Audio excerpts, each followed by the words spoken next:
Welcome to Prep Hunts. In this video, we will see how to become an assistant in NCLAT. Okay, to those who are wondering what this is about, assistant in NCLAT is a new post which has been introduced in SSC CGL for the upcoming year 2022 exam.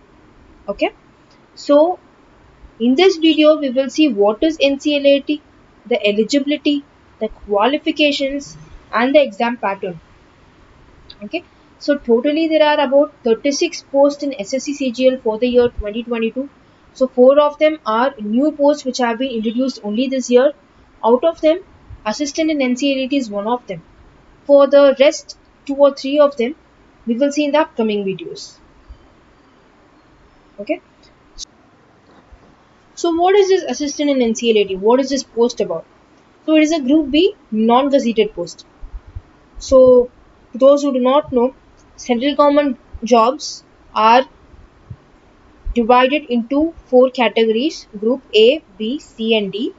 Group A post, mostly it is a gazetted, mostly will be of gazetted posts, and the direct recruitment for those posts are conducted through UPSC exam. Okay, and for SSC CGL, it mostly conducts for Group B and Group C posts. Out of the Group B posts, few will be gazetted and few will be non-gazetted. This post that we are discussing, assistant in NCLAT, is a non-gazetted post. Okay. So, what is NCLAT? NCLAT stands for National Company Law Appellate Tribunal. So, tribunal is something that is similar to a court. It is actually a special court to deal with cases with respect to a specific thing. Over here, it is the company law. So NCLAT is a tribunal which deals with company law, that is, it deals with the corporate issues. Okay, and it is an appellate tribunal. Appellate in the sense, here we have got three organizations: NCLT, CCI, and IBBI, which is the National Company Law Tribunal, Competition Commission of India, and Insolvency and Bankruptcy Board. Okay, so out of all these three, the orders passed by either of them, okay, in the orders passed by either of them, if the concerned parties are not satisfied of the order that has been passed or the judgment that has been passed, then they can appeal in NCLAT. Okay, so all these NCLT, CCI, IBBI, and NCLAT, all these deals with corporate laws, corporate issues. Okay, so if suppose the order passed by either of the three organizations is not satisfying for the parties, then they can go for NCLAT, which is the appellate tribunal. For example, how this works is, let's say that each um state has a high court.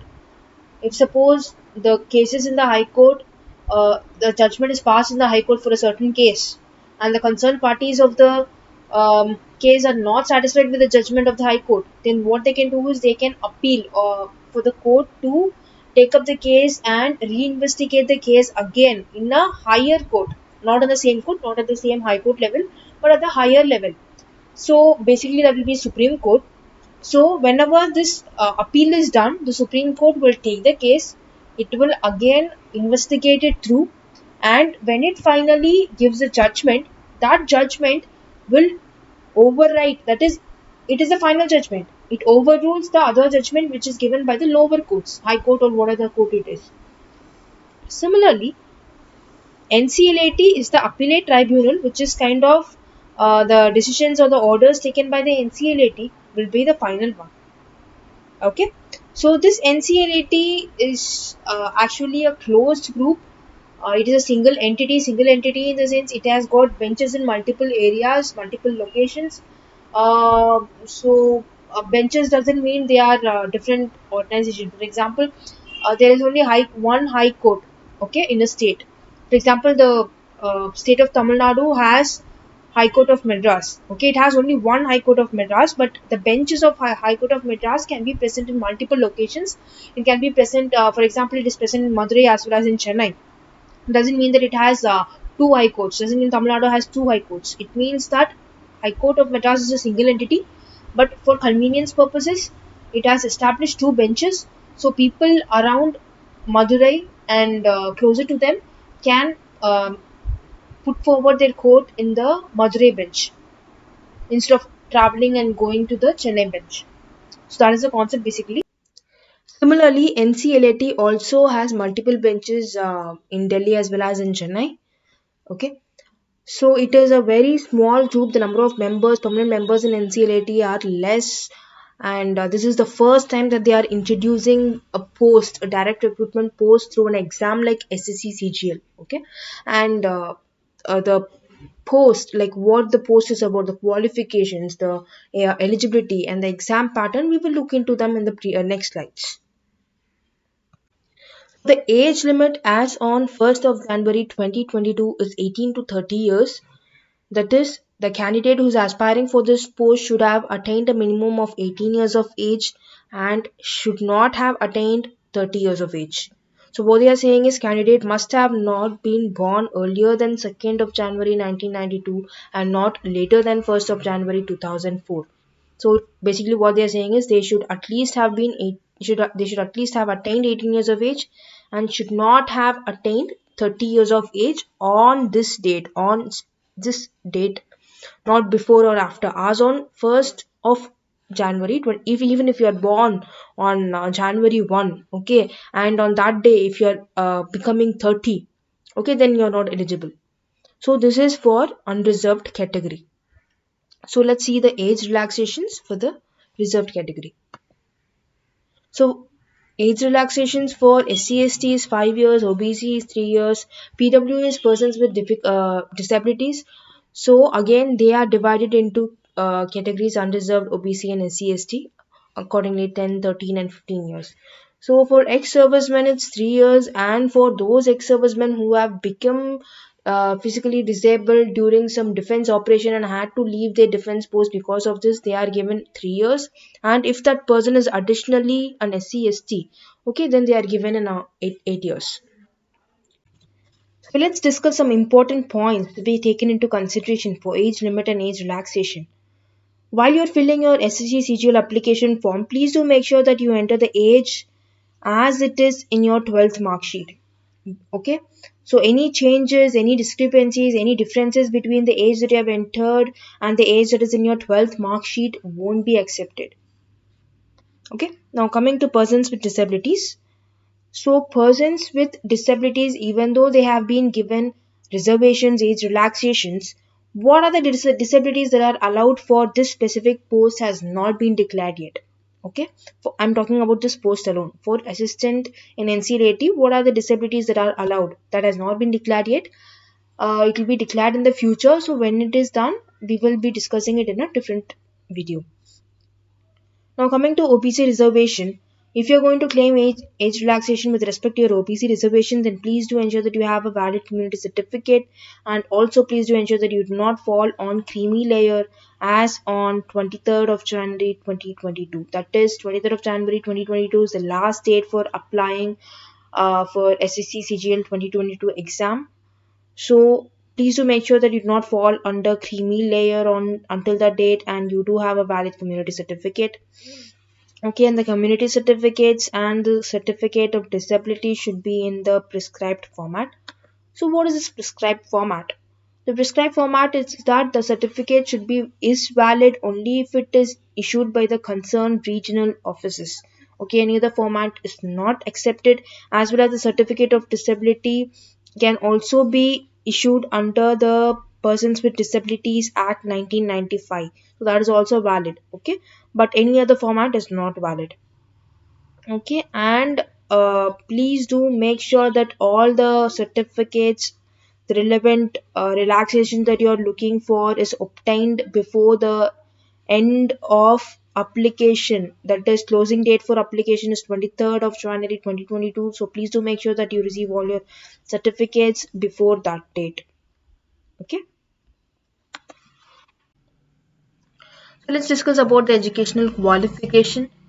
So the essential qualifications is a bachelor's degree from a recognized university or institute, which means that you should compulsorily have a bachelor's degree to attend to give this post as your preference. Okay, The desirable qualifications is a degree in law. It doesn't mean that the degree in law is mandatory. You don't need to mandatorily have a degree in law for applying for this post, but it will give you an higher edge, it will give you a higher preference, okay, for selection.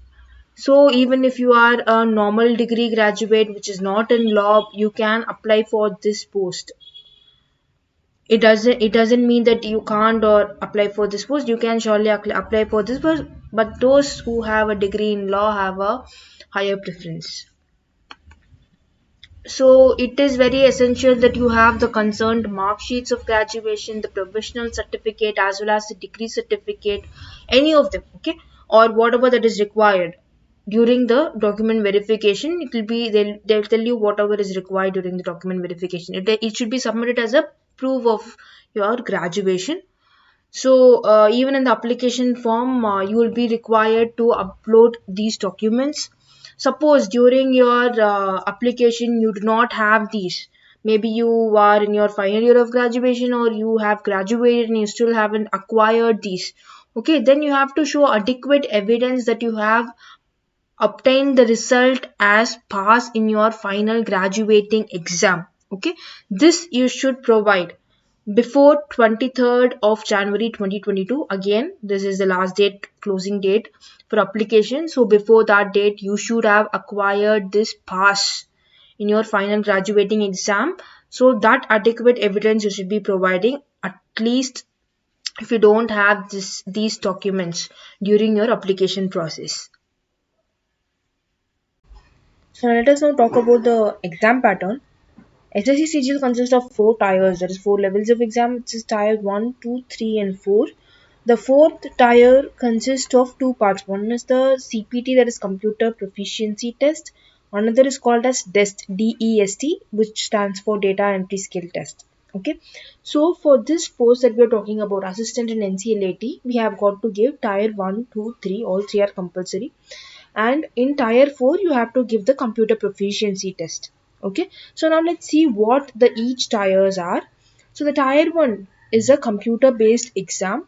So it consists of four parts, four subjects: general intelligence and reasoning, general awareness, quantitative aptitude, and English comprehension. Each consists of 25 questions and the maximum mark for each subject is 50 marks. The time allocated is 1 hour, and if you are a candidate who is eligible for a scribe, then you are awarded 20 minutes extra with the total time as 1 hour 20 minutes. Okay. So this is actually a MCQ based exam and the language used over here is Hindi and English. So except for English comprehension, all others will be available in both the languages, in Hindi as well as in English. Okay, so you can attempt whichever one that you are comfortable with. So the negative marking, there is negative marking and each question is awarded with a negative marking of 0.5, so there is 0.5 marks if the answer is wrong. Tier 2 is a computer based exam and it is again of the pattern MCQs just like Tier 1, and it also has the languages used as Hindi and English. So except for paper 2, that is English language and comprehension, which will be in complete English, other papers you can expect them to be in Hindi as well as in English. Okay. So the negative marking for this is that for paper 2, if any of the attempted answers is wrong, then you will have a 0.25 as negative marking, and for others it is 0.5. Okay, that is for paper 1, 3, and 4. The negative marking is 0.5 marks, and for paper 2 alone it is 0.25 marks. Okay, for this post, that is assistant in NCLAT, you only have to attempt paper 1 and paper 2. Do not consider paper 3 and 4. You do not have to attempt these. Okay, even though tier 2 has paper 3 and 4, you do not have to attempt these. You are only eligible to attempt paper 1 and 2 if you are going to prefer assistant in NCLAT. So the maximum number of questions for this paper is 100, that is quantitative abilities it is 100, and for English and comprehension it is 200. Okay, so you only have to give paper 1 and 2. So paper 1 is quantitative abilities with 100 questions and with a maximum marks of 200, and paper 2 is English language and comprehension with a maximum number of questions as 200 and maximum marks for those questions is 200 marks. So for each paper you are allocated 2 hours for each paper. That is, for paper 1 you have got 2 hours, and for paper 2 you have got 2 hours. And if you are a candidate who is eligible for a scribe, that is, you are not able to write on your own, okay, due to some disability or something, then you are a candidate who is eligible for a scribe. Then you are awarded 40 minutes extra for each paper. That is totally 2 hours and 40 minutes for each paper. Okay. So coming to tier 3, which is the descriptive paper, so it has only one thing, that is pen and paper mode. It has only one descriptive paper. It is again of the language English and Hindi. You can either write in English or you can write in Hindi. So it will be of the format you can write either. The question depends. Okay, if the question can be about writing an essay or a letter or an application or whatever it is. Okay, so the maximum marks will be 100. Again, the time allocated for this is 1 hour. Again, if you're a candidate who is eligible for a scribe, then you're awarded 20 minutes extra, so the total time will be 1 hour and 20 minutes. So coming to computer proficiency test or CPT, this is the tier 4 of CGL exam, and you have to mandatorily, compulsorily attend this exam if you are attempting for the post of assistant in NCLAT. Okay, so coming to what is CPT. Okay, it consists of 3 modules. Each module is given 15 minutes time. Okay, for module 1, it comprises of tests, that is data entry skill test, where you will be given a passage consisting of 2000 words and you have to type the passage out. Okay, that is what is module 1 and word processing. So what they will see is whether in the 15 minutes how much you are able to complete, what is the accuracy of your typing, that is the spellings and how we have written. So all those kind of things will be assessed. So coming to module 2, that is the spreadsheet. So it comprises of the preparation of spreadsheet as per the exercise given in the test. Okay, spreadsheet or an Excel sheet. Okay, so again there will be question will be given, or an exercise will be given, and according to what they have given, you have to make an Excel out of it. Okay, so coming to module 3, generation of slides, that is you have to prepare a slides or a PPT, that is PowerPoint presentation. Okay, as per the exercise given. So you have to pass all 3 modules. You have to mandatorily pass all 3 modules, that is word processing, spreadsheet and generation of slides, in order to um, be selected as an assistant in NCLAT. Again, it is only of qualifying nature, and it is not evaluated, it is not aggregated to the final score. Okay, so it is only of qualifying nature, so you only need to pass in these 3 modules. Okay, we have come to the end of this video, so let me summarize what we have seen in this. We saw what is NCLAT and what is its role.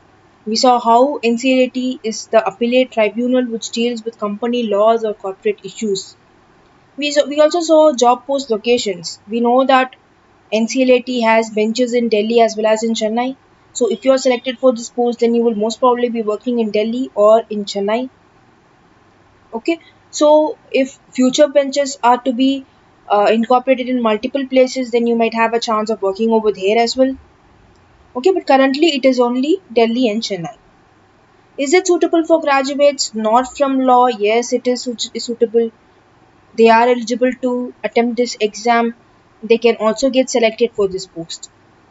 We also saw the eligibility and exam pattern. We saw the age qualifications, the required eligibility, the educational qualifications, the exam pattern. We saw the tier 1, 2, 3, and the tier 4 as CPT. Okay, now what we will see in the upcoming videos, we will see the job profile of this assistant post in NCLAT. We will see its salary details, its promotional details.